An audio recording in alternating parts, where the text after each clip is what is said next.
کیا آپ جانتے ہیں جب عورت حاملہ ہوتی ہے تو اس کو کیا انعامات دیے جاتے ہیں؟ جب کوئی عورت حاملہ ہوتی ہے تو فرشتے اس عورت کے لیے اس وقت تک استغفار کرتے رہتے ہیں جب تک عورت بچے کو جنم نہ دے دے۔ 1000 نیکیاں اس کے نامہ اعمال میں لکھی جاتی ہیں اور 1000 گناہ مٹا دیے جاتے ہیں۔ بچے کو جنم دیتے وقت جو درد عورت کو ہوتا ہے، اللہ کی جانب سے اس کے نامہ اعمال میں جہاد کرنے کا ثواب لکھ دیا جاتا ہے۔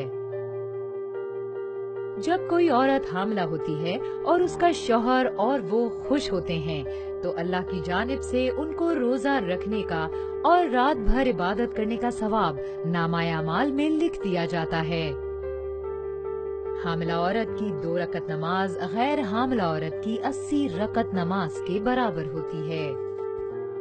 حاملہ عورت کے لیے اللہ کی طرف سے انعام یہ بھی دیا جاتا ہے کہ حمل کے پہلے دن سے آخری دن تک دن میں روزہ رکھنے اور رات بھر عبادت کرنے کا ثواب دیا جاتا ہے۔ جب عورت بچے کو جنم دیتی ہے تو اس کو 70 سال کی عبادت اور مقبول حج کا ثواب ملتا ہے۔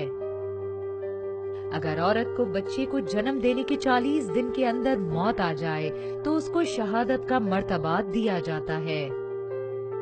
رسول اللہ صلی اللہ علیہ وآلہ وسلم نے فرمایا، جب عورت کو بچے کے جنم دینے کا درد شروع ہوتا ہے تو زمین اور آسمان میں رہنے والے نہیں جانتے اس آرام کے بارے میں جو اس عورت کے لیے تیار ہے۔ جب وہ عورت بچے کو اپنا دودھ پلاتی ہے تو اس کو دودھ کی ایک ایک بوند کے بدلے اللہ کی راہ میں 70 غلاموں کو آزاد کرنے کے برابر ثواب ملتا ہے۔ کیا آپ جانتے ہیں یہ انعامات کن خواتین کے لیے ہے؟